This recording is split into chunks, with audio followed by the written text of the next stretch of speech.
CM Revanth Reddy మరోసారి ఢిల్లీ పర్యటనకు వెళ్తున్నారు. ముఖ్యమంత్రితో పాటు మంత్రి ఉత్తమ్ కుమార్ ఇవాళ రాత్రికి ఢిల్లీ బయలుదేరతారు. రేపు డిప్యూటీ సీఎం భట్టి విక్రమార్క కూడా ఢిల్లీ వెళ్తారు. రేపు జరిగే సీఈసీ సమావేశానికి మంత్రి ఉత్తమ్ హాజరు కానున్నారు. ఆ తర్వాత అధిష్టానం పెద్దలతో CM Revanth Reddy, deputy CM Bhatti Vikramarka సమావేశమవుతారు. పార్టీ పదవులు, నామినేటెడ్ పోస్టుల భర్తీపై చర్చించబోతున్నారు. రుణమాఫీ సభపై కూడా అధిష్టానంతో చర్చించనున్నారు.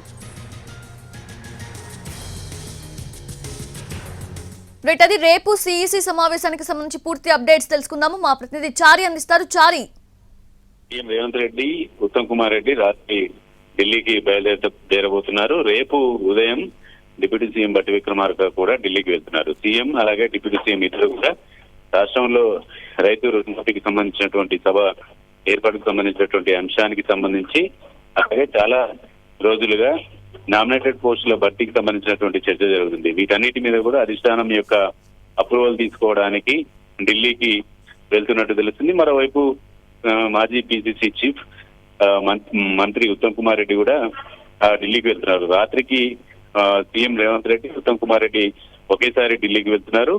సిఈసిలో సభ్యుడిగా ఉన్నటువంటి ఉత్తమ్ కుమార్ రెడ్డి రేపు జరిగేటువంటి సిఈసి సమావేశానికి హాజరవుతారు.